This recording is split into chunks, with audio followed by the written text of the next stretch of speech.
Well, my name is Angel Bermudez, and I live in Bellflower, California, which is in LA County. I am 47 years old, single, no kids, and I am my mom's primary caregiver. I have a scalp nevus with partial removal from forehead, right cheek, right ear, and back portion of my neck, and still intact on 3/4 of my scalp. Per the doctor's recommendation, when my mom first started taking me to the doctors, they advised to leave the scalp nevus with just leave it on because they feared when if if they removed it, I'd be bald for the rest of my life. The younger years when I started kindergarten was actually the hardest for me. I got called names. I was bullied. Didn't really have any friends in school. In my junior high and high school years, it was much easier in terms of school, but I was the typical teenager attitude when it came to strangers, going to the stores, just being out in public and getting the stares and the whispers and the pointing, whether it was from kids or whether it was from adults. I had attitude with them. That eventually went away, and I just accepted it. And if I saw someone staring, I would then ask if they wanted to know what it was about or knew what my birthmark was. I would do my best to educate, but that came after a long time of being full of anger. I didn't like how I felt being angry. And I felt that I was the one that needed to change. And I realized that it was normal for people to look at something that was different.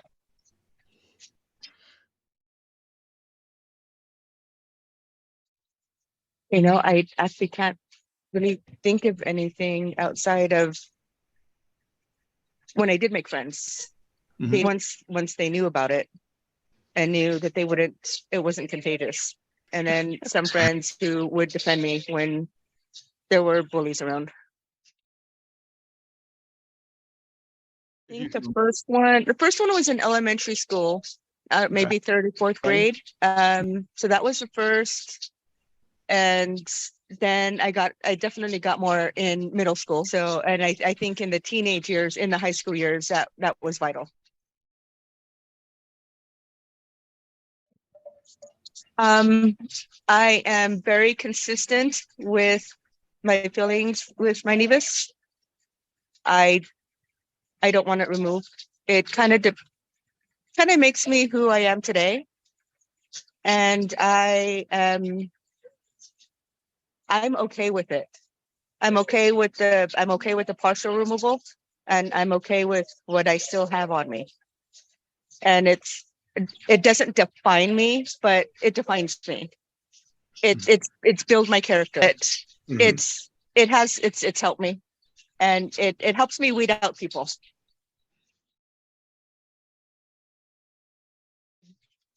I believe it's been about 13 to 14 years since I first discovered it, and I discovered it within a month of the conference itself. So I missed that conference. So my first conference, I believe, was 12 years ago. At work one day, talking to my boss, and whatever it was that I was dealing with that one particular day, I said something to her along the lines, I wish I knew someone else who had my same birthmark because I'm the only one that has it. And she suggested I look online for online support groups. And that's how I found the Yahoo group when there was still a Yahoo group before it was on Facebook. I was overwhelmed because up until X amount of time prior to that, I thought I was the only person. So it was overwhelming. It was exciting. And it was a good cry session that I had people that I could identify with and people who could identify with me. So it was exciting. It was overwhelming. It was exciting. It was exhilarating. And as my first time attending, and I think it's like this for all conferences. First timers are not supposed to help like help make everything go smooth because it's the first conference. But I really wanted to help and they were shorthanded. So I did end up helping in the imaging room where they were taking pictures of anyone willing to have their picture of their nevi taken. And it was through that specific thing that I helped with that I wasn't supposed to, that I was able to meet a lot of people. As much as my friends say it's not true, I am an introvert. And with that being my first conference and meeting as many people as I did there, in the way that I did, it helped me a lot. And I'm not an introvert when I'm at the conferences, that's for sure. But I'm a social butterfly at the conferences and I'm not at home. And everyone at home says I am a social butterfly. I'm 1,000% confident when I'm at the conference. So my very first one was at 5 years old. Okay. I had anywhere between 2 to 4 surgeries a year in my single digit years. And then anywhere between 1 and 3 in my double digit years up until the age of 18. Okay. Going into surgery at 5 years old was scary. I wanted my mom with me the whole time, considering I was in the hospital as often as I was, because I'd stay in 1 month at a time for every surgery. And then when I got older, I've learned to appreciate the medical world, the nurses, the doctors, the people who worked with the kids to entertain them during the day while they were at the hospital by themselves without their visiting, parents or stuff.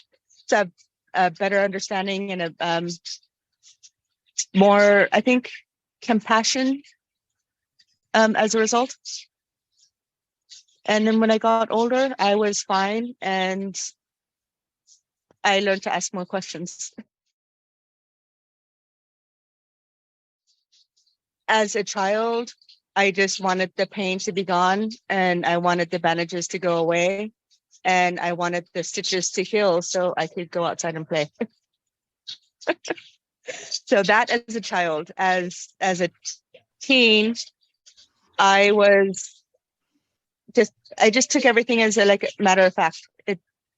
It didn't faze me. It didn't bother me. It was just like, oh, okay, this is such a normal part of my life. I don't know it. I don't know life any other way. So for me, it was normal. And I was okay with the surgeries at that point. I did have one incident as a child. The doctors, I don't know how many doctors there were supposed to be in the operating room, but the main doctor was not there and they started without him. And they cut open my leg.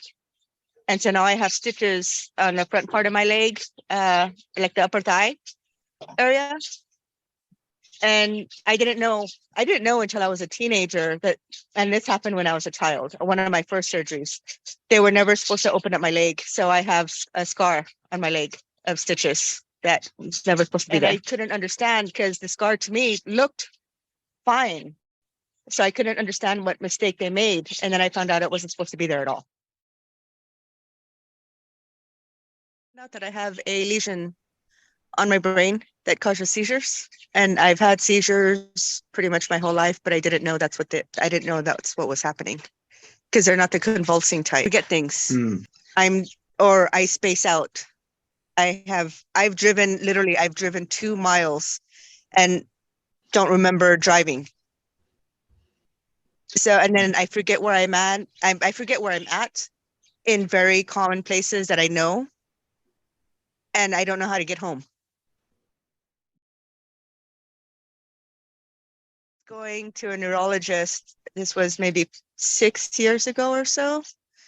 I have I was correctly diagnosed about 6 years ago with vestibular migraines, which is dizzy spells.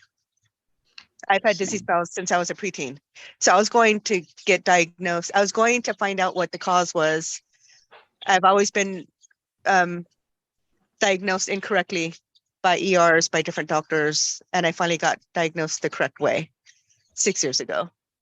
And through X-rays and MRIs and different tests that the neurologist was doing, because it was my first time to that neurologist. He's the one that told me I had a lesion. And an example that I gave him was I was at work the day before my doctor's appointment, and I typed out a whole email. And for anyone that knows me, knows I don't proofread. I wrote my entire email backwards. No incorrect spelling. Everything was on point. So I started my email with a period and went backwards. Never had this happen before. And he says, that was a seizure. I said, what do you mean it's a seizure?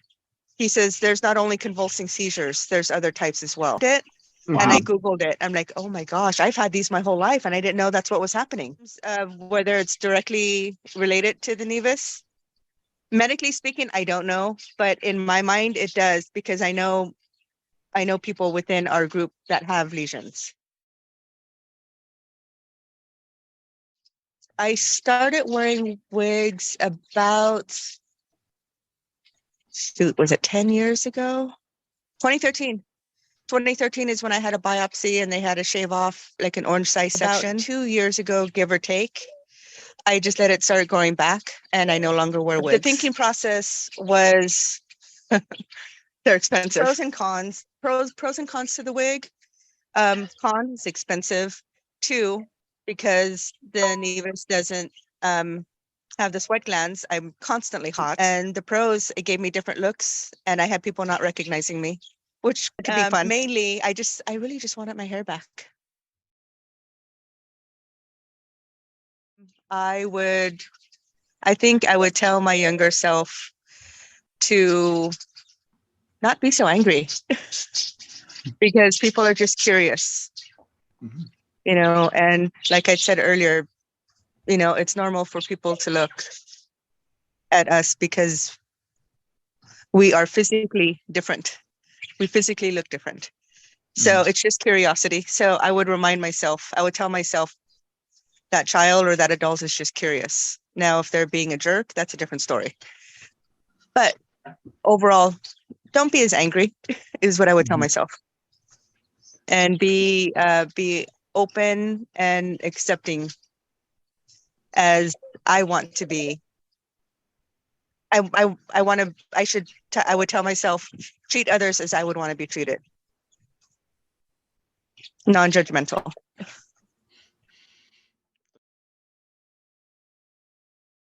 I have actually given advice to new parents who join the group within the Facebook group.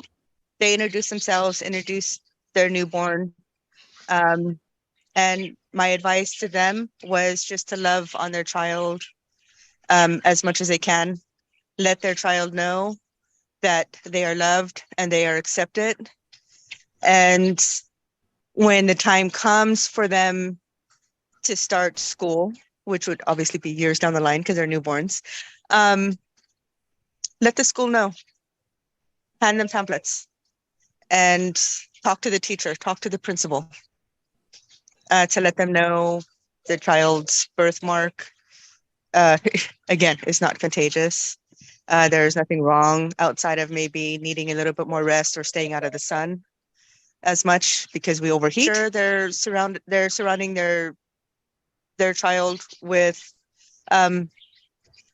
love, with friends and family that love on the child as much as they can. Yes, tell stories, Angel.